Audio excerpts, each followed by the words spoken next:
시청자 여러분 안녕하십니까. 고영신TV 시사정담을 시작하겠습니다. 안철수 전 대표의 국민의당계와 유승민계의 바른정당이 합쳐서 만들어진 바른미래당이 한 지붕 두 가지고 끝없는 내홍 사태를 벗어나지 못하고 있습니다. 오신환 원내대표 선출 이후 당 내분 사태가 진정 국면으로 접어드는가 싶더니 주대한 혁신위원장이 사퇴하면서 또다시 계파 갈등이 불붙고 있습니다.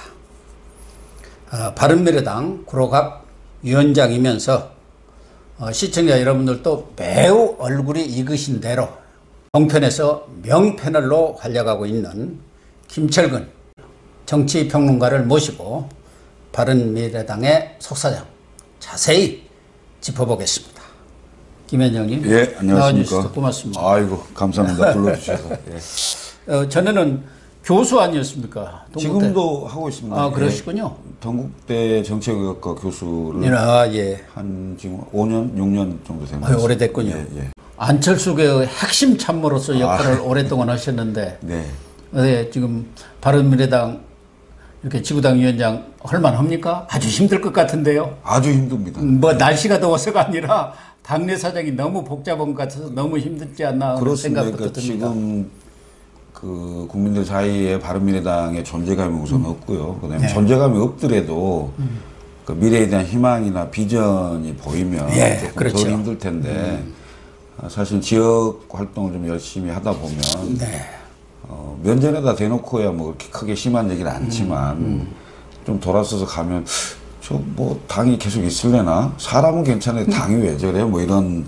그렇죠. 소리를 많이 듣고 힘이 좀 많이 빠지는 경우가 힘이 엄청나게 빠지죠. 그러면은 주대환 혁신위원장이 이렇게 혁신위를 맡으면서 뭔가 당이 변화를 가져오지 않겠나 그런 기대도 일부 있었는데 왜 사퇴를 갑자기 하신 건가요? 저도 깜짝 놀랐습니다. 사실은 그 주대환 위원장이 그 정치권에 많이 알려져 있지 않는 인물이었죠. 그렇죠.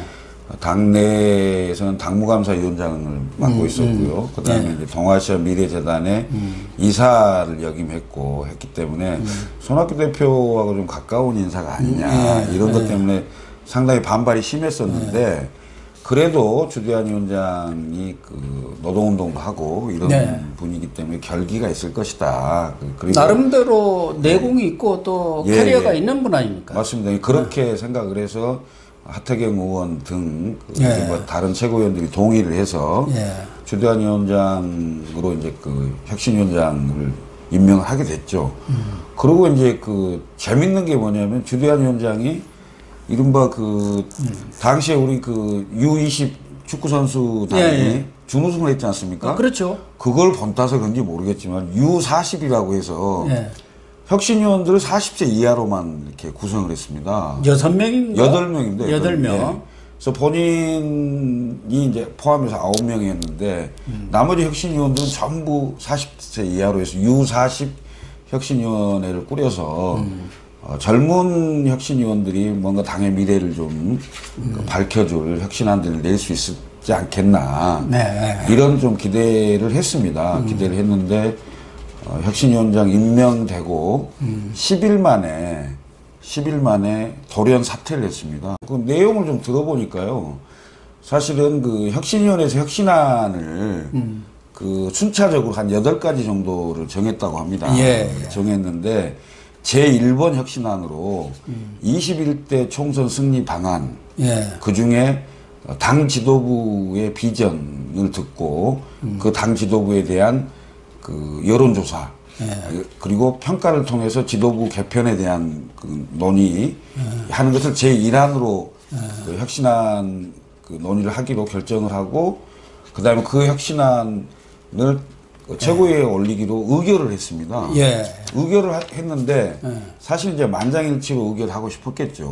근데 이제 그 오랜 밤샘 토론 끝에 표결을 붙였습니다. 그러니까 주대환 위원장은 표결을 붙이면 본인이 설득도 하고 했을 거 아니겠습니까? 그러면 당연히 부결될 걸로 예상을 했는지 모르겠습니다만 부결될 걸로 예상했는지 표결을 붙였어요. 붙였는데 안건 상정이 찬성이 5, 반대가 4. 그래서 다음날 금요일 최고위에 네. 상정을 하기로 결정이 돼버린 겁니다. 네, 그렇게. 토론 결정이 되니까 주도한 위원장이 굉장히 좀 당혹했는지 놀란 모양입니다. 그래서 이 혁신안이 올라가지 못하도록 뭐 해야 된다는 이런 생각이 있었는지 모르겠지만 그 다음날 혁신안이 혁신위원회에서 의결된 다음날 오후 2시에 갑자기 그 이제 사퇴 기자회견을 하게 됩니다. 기자회견을 하면서 검은 세력 운운했죠. 그래요. 예. 젊은 혁신위원들 뒤에서 개파의 그 유력 의원들이 압력을 넣고 뭐 조종을 하는 검은 세력이 있다. 개파 싸움의 연장이다. 나는 더 이상 못하겠다. 이렇게 사퇴를 했는데요. 제가 27살에 국회의원 비서로 국회에 들어와서 그렇죠. 오랫동안 정치권의 보좌관 생활을 했죠. 26, 7년 여의도 국회와 정치 활동을 경험을 했는데요. 주대한 위원장처럼 무책임한 사람 처음 봤습니다. 저도 이해가 안 가네요.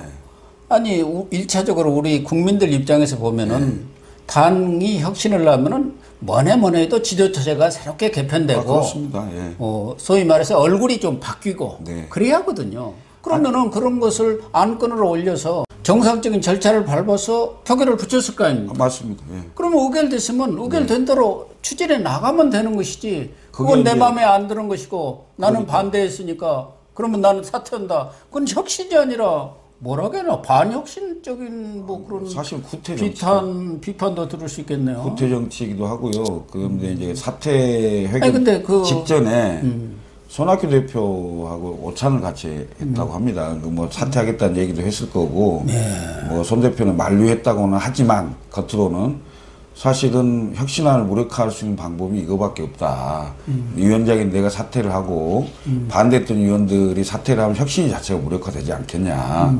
뭐 이런 논의가 있었을 수 있는 의혹이 있는 자리가 있었어요. 그러고 나서 사퇴를 한 거거든요. 그래서 저는 그 사실은 8가지 안이 정해졌다면 이 혁신위를 잘 이끌고 가기 위해서는 예를 들면 너무 민감한 사안이니까 1호 안건이 아니고 좀 뒤로 좀 미루고 다른 안건을 좀 우리가 먼저 하고 해서 혁신위가 좀 권위를 갖도록 해보자.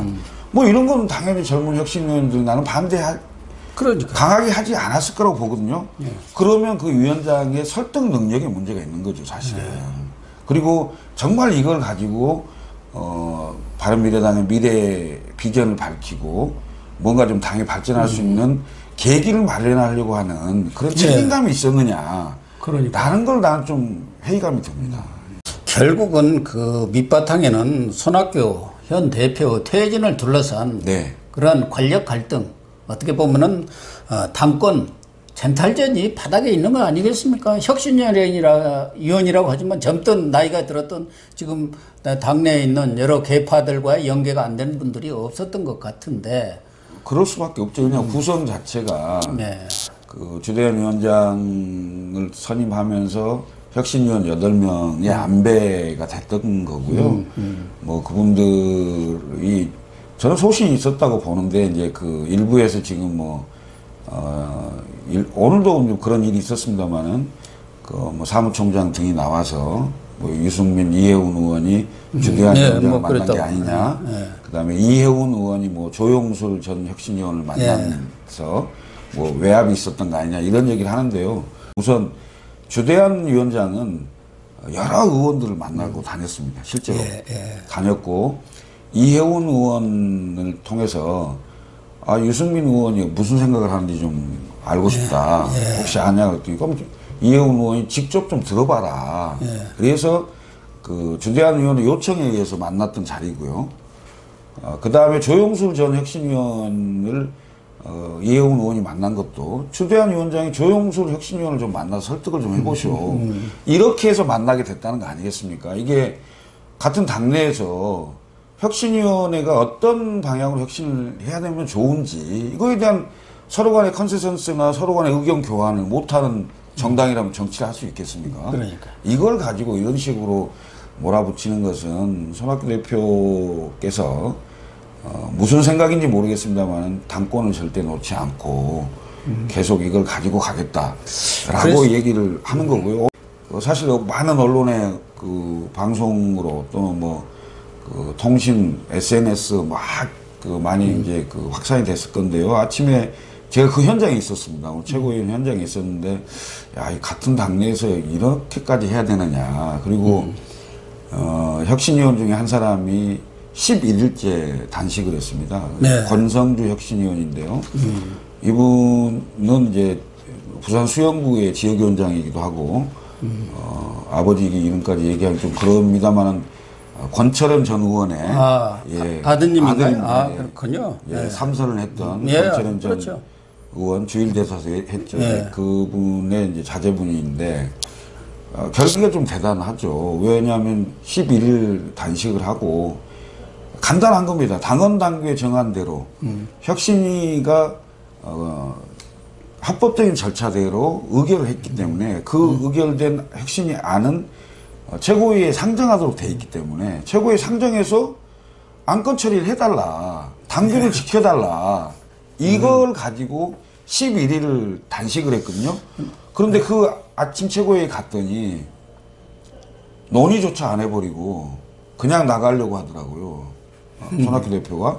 그래서 이제 거기서 문을 두고 혁신위원, 그러니까 권성주 위원을 비롯한 혁신위원과 손 대표가 설전을 벌이고 이제 몸싸움이 일어나고 결국 권성주 위원이 거기서 쓰러지고 119에 실려서 지금 세브란스 병원까지 가는 이런 사태가 생긴 거죠. 저는 왜 이렇게까지 해야 되는가.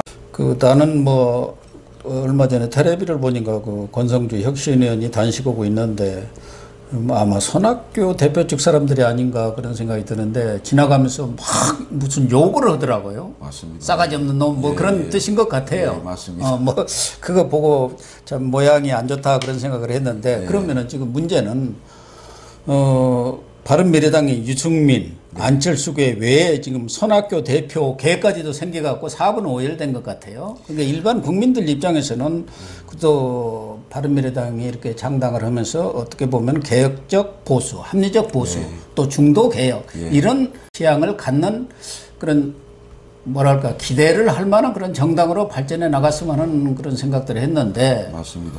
지금은 뭐 그것이 아니라 밥그릇 싸움, 당권 싸움으로 지금 얼룩져 있단 말이에요. 근데 손 대표는 무슨 생각을 지금 갖고 계신가요? 당을 어떻게 끌고 가고 왜 나는 못 물러나겠다고 하신 건가? 그 본심은 잘 모르겠습니다만은 제가 보기에는 이제 손학규 대표는 중도개혁주의 정당으로서 그 민주당과 자유한국당을 양극단으로 몰고 중간 세력을 우리가 바른미래당 중심으로 할 수 있다.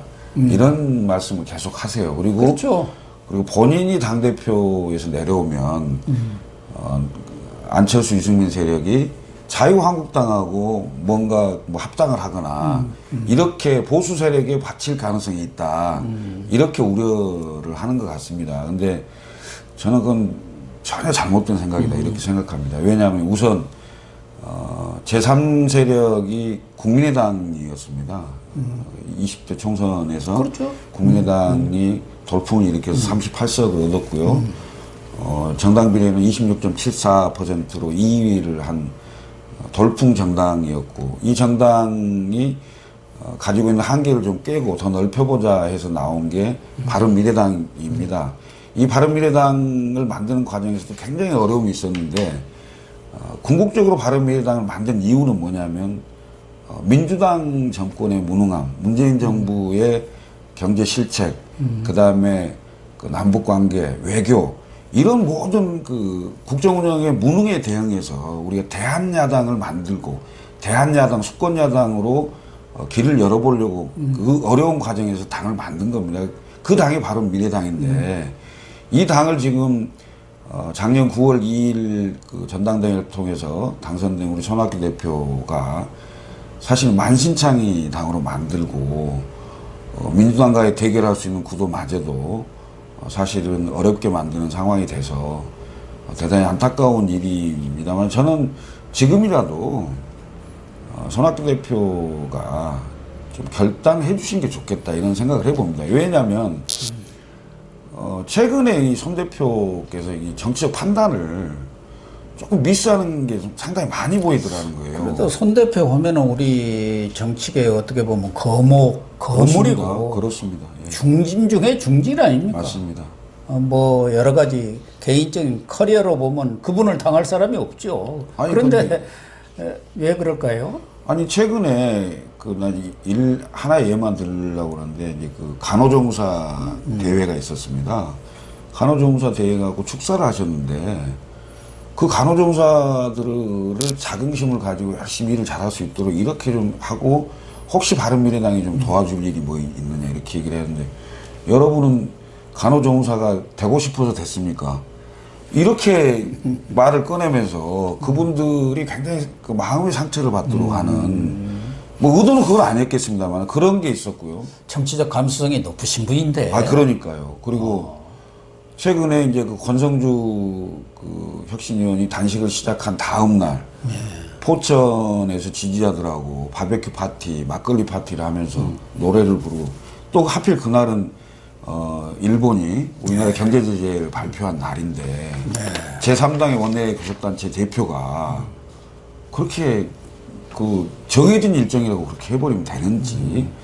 그래서 이런 것들이 결국은 손 대표님이 그 개인의 어떤 뭐라고 이렇게 표현하기 뭐합니다. 하여튼 개인의 욕심, 그 다음에 사당화, 당내의 어떤 독선, 독재 이런 것들로 인해서 결국 당원들로부터도 결국은 말로는 화합 얘기를 하지만 결국 절대 화합할 수 없는 이런 구조가 되고 이렇게 됨으로 인해서 결국은 제3정당이 저희가 28석입니다만은 그래도 원내교섭단체 정당입니다. 정당인데 국민들로부터 완전히 멀어져 가는. 요즘은 언론인들도 그렇습니다. 바른미래당에 어지간한 사고 나면 기사 안 된다고. 뭐 그런 정도가 돼버렸으니 그럼 이런 정도까지 오게 됐을 때 그 책임의 정점은 결국은 대표 아니겠습니까? 근데 대표가 지금 언제까지가 임기입니까? 임기는 그 내년 9월 2일입니다. 2년입니다. 2년. 2년입니까? 네. 그런데 또 일부에서 보면은 원래는 뭐 안철수 걔도 손학규 대표를 옹립하는데 당초는 뭐 한 축을 담당했었던 걸로 아는데 지금 유승민 안철수 걔가 연합을 해갖고 손학규 대표 체제를 너무 흔드는 것 아니냐. 당권을 가져가기 위해서. 그런 또 인식도 있거든요. 뭐 그렇게 볼 수도 있는데요. 그렇지만 저희 당이 15%나 20%를 넘어서 출마하실 분들이 많으면 공천권이 필요하죠. 근데 지금 거의 5% 박스권에 있고 이런 상황이면 지역구 출마할 사람이 저는 거의 없을 것 같은데요. 없는데 공천권이 무슨 의미가 있습니까? 지금은 제3당으로서 국민들로부터 신뢰를 회복할 수 있는 그런 그 유력 인사들이 다 나서야 될 때입니다. 나서야 되고 또 지도체제를 개편할 수 있으면 개편을 하고 그렇게 해서 국민적 신뢰를 회복하는 과정이 가장 급선무다. 이런 말씀 드리고 싶고요.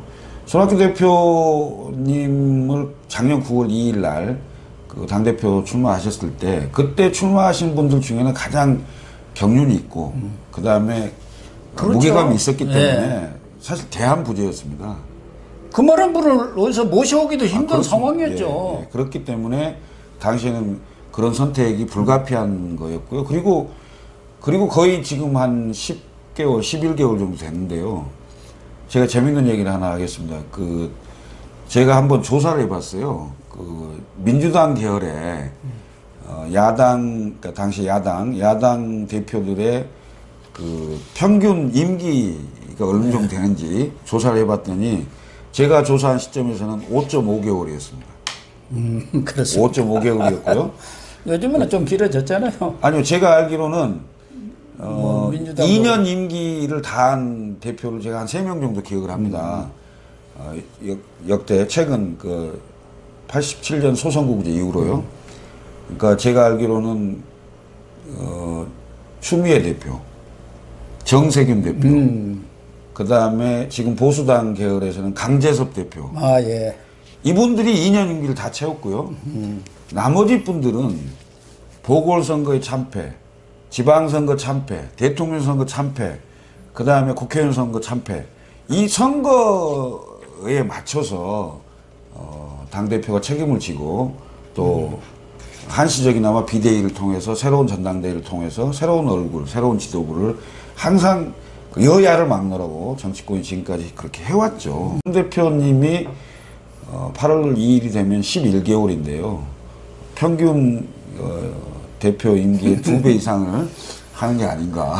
그건 그렇다 하더라도 기본적으로 바른미래당은 누가 뭐라고 해도 유승민, 안철수, 유승민 두 사람이 맞는 거고 맞습니다. 그 사람들 예. 때문에 예. 바른미래당에 대해서 일부 국민들 예. 또 상당수 국민들도 기대감을 갖고 뭔가 뭐 보수 혁신이든 네. 뭐 중도 개혁이든 해내지 않겠냐 그런 어떤 희망을 가졌는데 두 사람은 쏙 빠져갖고 뒤로 어디로 가버렸잖아요. 정치 일선에서 전면에 나서서 당이 어려울 때는 그렇게 나서야 하는 겁니까? 어느 기업이든지 회사가 어려우면은 오너가 나서잖아요. 맞습니다. 자기 사재도 털어놓고 예, 맞습니다. 팔을 걷어붙이고 나서는데 이 사람들 어디가 있어요 지금? 우선 손 대표의 입장에서는 또 나이도 드신 분이고 이렇게 모셔왔으면 좀 내가 뭐 일을 할 수 있도록 제대로 좀 뒷받침을 해줘야 하는데 그냥 이거 끌고 저거 끌고 그러다 보니까 본인도 이제 뭐 어떻게 보면은 연세가 있으신 분으로서 화가 좀 나셨다고 봐야겠죠. 예, 예.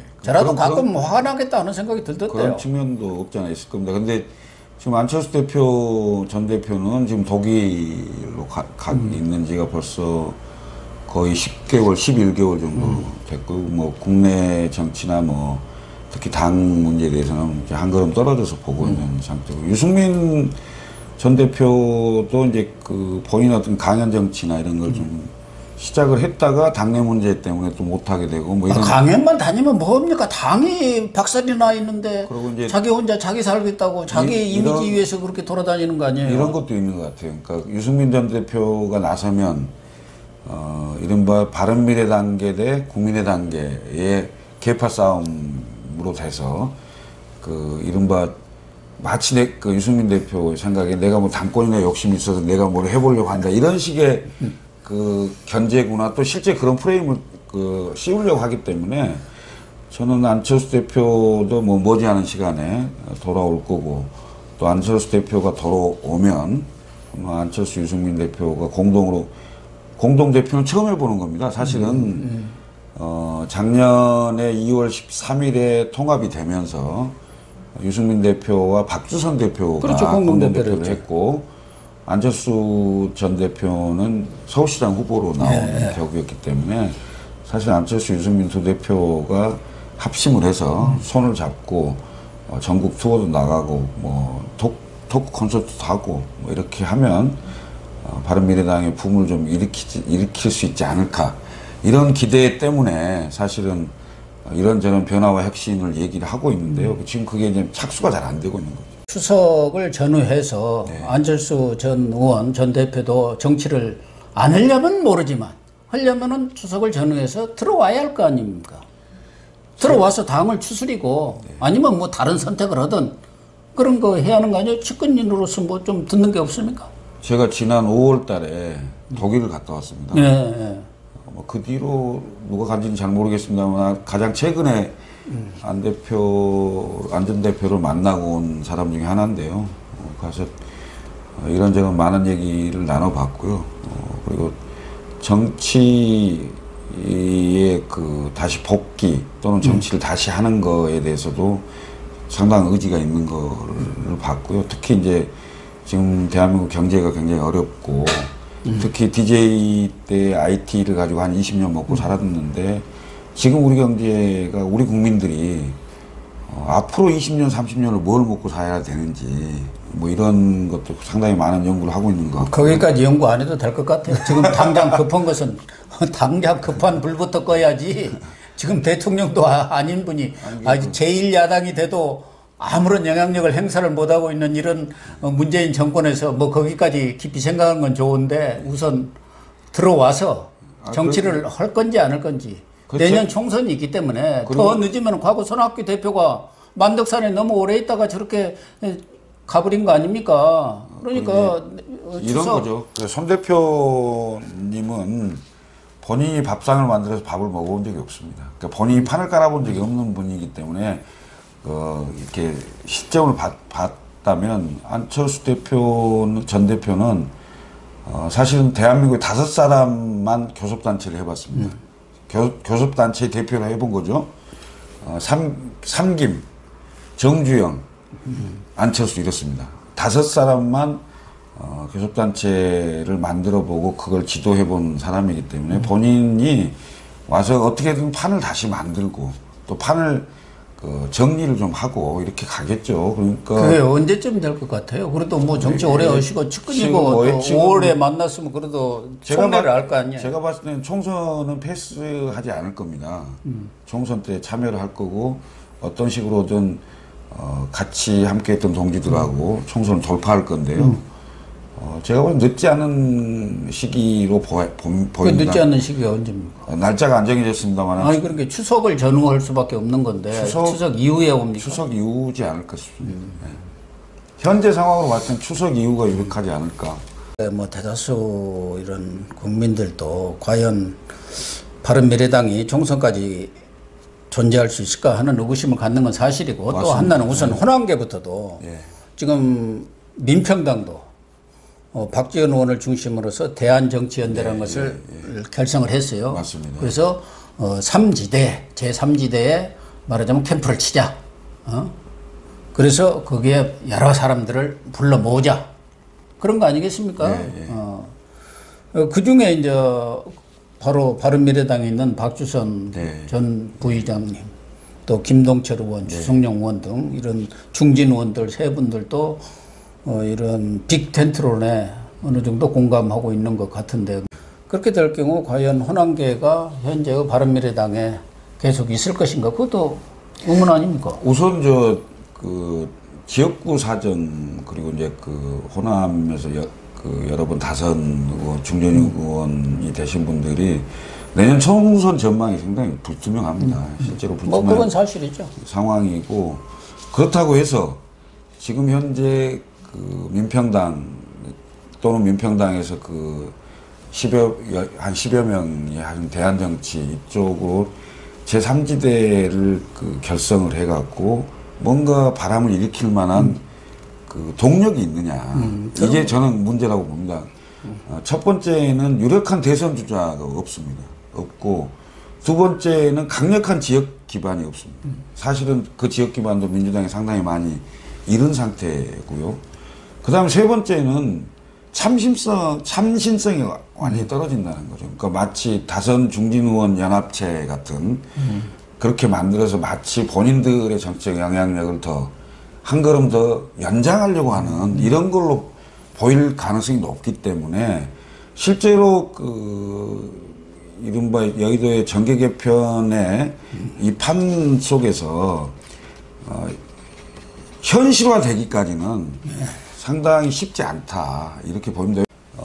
바른미래당은 안철수 유승민의 유력한 대권 후보를 앞세워서 국민들로부터 신뢰를 회복하고 어느 정도 지지도를 회복한 이후에 저는 대거 전문가 집단, 그러니까 40대 말 50대 초반에 관계, 그다음에 경제계, 뭐 변호사, 그다음에 뭐 언론인 등 유력 전문가 집단에서 상당히 많이 좀 수혈을 하고 정말 이런 분들하고 같이 새로운 대한민국을 한번 열어보겠습니다. 라는 각고의 노력을 해야 되지 않겠느냐. 그러면 저는 길은 열릴 것이다. 이런 것들이 있기 때문에 민주당의 어떤 일방적인 승리를 보장해주고 그대로 보지는 않을 겁니다, 국민들이. 사실은 추석이 지나면서 9월, 10월, 11월 이 석 달 사이에 상당한 야권의 새로운 흐름, 새로운 바람, 새로운 구도를 모색하는 시간이 되지 않을까 이런 생각도 좀 해봅니다. 네, 시청자 여러분, 우리 국민들의 다양한 의견을 수렴하고 또 다양한 이념적 스펙트럼을 정치권에 이렇게 투영하기 위해서 많은 국민들이 다당제가 순조롭게 정착되기를 기대를 했습니다마는 정의당을 제외하고 현재의 바른미래당 또 민주평화당 모두 자리를 잡지 못하고 이합집산을 거듭할 것 같은 생각이 들어서 참으로 안타깝기 짝이 없습니다. 오늘 방송 마치도록 하겠습니다. 감사합니다. 감사합니다.